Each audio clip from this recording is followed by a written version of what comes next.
السلام عليكم ورحمة الله وبركاته. الحمد لله رب العالمين والصلاة والسلام على أشرف الأنبياء والمرسلين. আল্লাহ পাকের দরবারে লাখ কোটি শুকরিয়া আদায় করছি, শত ব্যস্ততা ছেড়ে দিয়ে আলিশান মহিয়ান বরিয়ানের কুদরতি কদমে সেজদা দেওয়ার জন্য আল্লাহর মসজিদে আসার বসার তৌফিক দান করেছেন। জবান খুলে কালিমাতুশ শুকর আদায় করছি আলহামদুলিল্লাহ। আলহামদুলিল্লাহ। সম্মানিত হাজিরিন, একজন মানব জীবনে দুনিয়াতে বসবাস করার জন্য তার মধ্যে কতগুলো বিশ্বস্ত জিনিসের প্রয়োজন, নতুবা মানুষ আর মানুষ থাকে না। আজকে আমরা দুনিয়াতে বিচরণ করছি, একজন মানুষকে আমরা অনেক বিশ্বাস করছি। দাম্পত্য জীবন যখন শুরু করেছি তার মধ্যে স্বামী স্ত্রীর মধ্যে বিশ্বাসের বিষয়টা রয়েছে। তেমনি ভাবে আমরা যারা সহকর্মী আছি, সহপাঠী আছি, যারাই আছি, প্রত্যেকের মধ্যে একে অপরের সাথে বিশ্বস্ততা, আমানতদারিতা থেকে শুরু করে সবকিছু প্রয়োজন। যেমন আমরা ক্ষুদ্র ছোট ব্যক্তিকে মনে করি যে সে নগণ্য ব্যক্তি, কিন্তু আল্লাহ রাব্বুল আলামিনের কাছে কিন্তু সে ব্যক্তি নগণ্য নয়। আল্লাহ পাকের কাছে একটা রিস্কাওয়ালা আল্লাহ পাকের কাছে শ্রেষ্ঠ মর্যাদার অধিকারী হতে পারে। তেমনি ভাবে হযরত ওমর রাদিয়াল্লাহু তাআলা এর জামানায় তিনি যখন খলিফা ছিলেন, তিনি একদিন মরুভূমি দিয়ে হেঁটে যাচ্ছিলেন। যাওয়ার পর তিনি তৃষ্ণার্ত পেয়েছিলেন, পেটে খিদা পেয়েছিল। বর্তমান জামানার মতো তেমন রেস্টুরেন্ট বা হোটেল রেস্টুরেন্ট ছিল না, বাড়ি গাড়ি ছিল না। মরুভূমি দিয়ে যখন তিনি হেঁটে যাচ্ছেন, হঠাৎ করে তিনি চিন্তা করলেন বাড়ি গাড়ি পাওয়া যায় কিনা, কোথাও পেলেন না। এমন অবস্থায় তিনি সন্ধান করতে করতে গিয়ে একজন রাখালকে পেয়েছিলেন। রাখালকে পাওয়ার পর তার কাছে গেলেন। তিনি কিন্তু আমিরুল মুমিনিন হযরত ওমর ফারুক তাকে চিনছেন না। তারপরে তাকে বলা হলো, ভাই আমি পেটে খিদা পেয়েছে, তৃষ্ণার্ত পেয়েছে, তুমি যদি তোমার বকরির দুধ দাও, আমি দুধ পান করে আমার তৃষ্ণা মেটাবো। তখন রাখাল একটা উত্তর দিয়েছিলেন যে আমি মনিবের গোলাম মাত্র, আমি আপনাকে দুধ দেওয়ার অনুমতি মালিক আমাকে দেওয়া হয় নাই। তিনি বলছেন না, আপনাকে আমি দিতে পারবো না। হযরত ওমর রাদিয়াল্লাহু তাআলা মাঝে মাঝে তার প্রজাদেরকে পরীক্ষা করতেন, তেমনি ভাবে সেই ব্যক্তি রাখালকে তিনি পরীক্ষা করছেন, সেই কথাটাকে আসলে সঠিক বললো না বেঠিক বললো।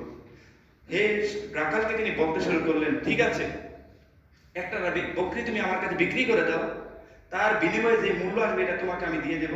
তার বিনিময়ে আমি কি করে দুধও পান করতে পারবো, তাকে জবাই করে গোশতও খেতে পারবো, এটা আমার লাভ হবে। আর অর্থের বিনিময়ে তুমিও লাভ, তোমার লাভ হবে। আর তোমার মনিব যদি জিজ্ঞাসা করে সেই বকরিটা গেল কোথায়, তুমি বলবো যে নেকড়ে বা খেয়ে ফেলেছে। নেকড়ে বা তো অহরহ বকরি মরুভূমিতে খেয়ে থাকে, তখন তোমার মালিক আর সন্ধান করবে না।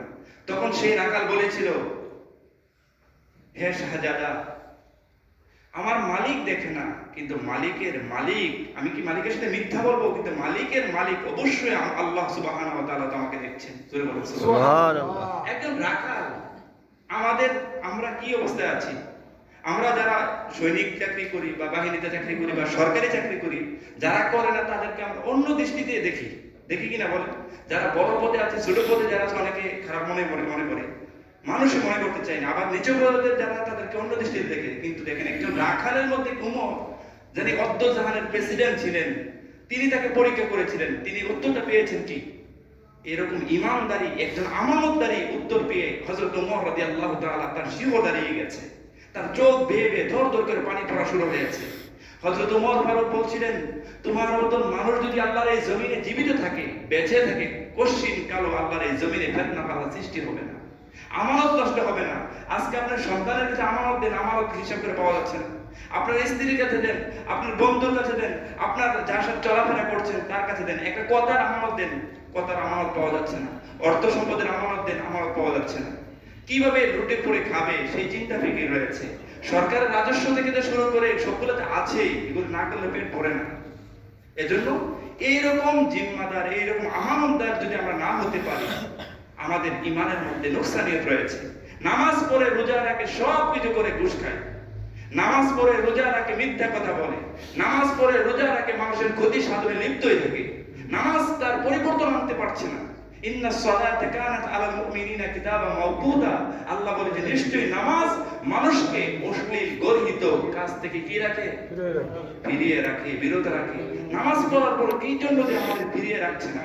তার কারণ হচ্ছে খুশু খুজুর সাথে নামাজ আমরা পড়তে পারছি না। যেভাবে রুকু করার কথা সেভাবে করতে পারছি না, যেভাবে সিজদা করার কথা সেভাবে আমরা করতে পারছি না। সবগুলোর মধ্যে নুকসানিয়ত। আমরা যখন নামাজে দাঁড়িয়ে যাই, দুনিয়াতে যত ঝামেলা আছে আপনার সামনে এসে উপস্থিত হয়ে যায়। এগুলাকে প্রতিবন্ধক হিসেবে এক নিষ্ঠার সাথে আল্লাহকে যদি সে রুকু করতে পারি, সেজদা করতে পারি, সেই নামাজ আপনাকে অবশ্যই অবশ্যই অন্যায় গর্হিত কাজ থেকে বিরত রাখবে। এজন্য আসুন আল্লাহ রাব্বুল আলামিন আমাদের সকলকে ঈমানের সাথে আমানতদারিতার সাথে কাজ করতে পারে সেই তৌফিক দান করেন। আমিন।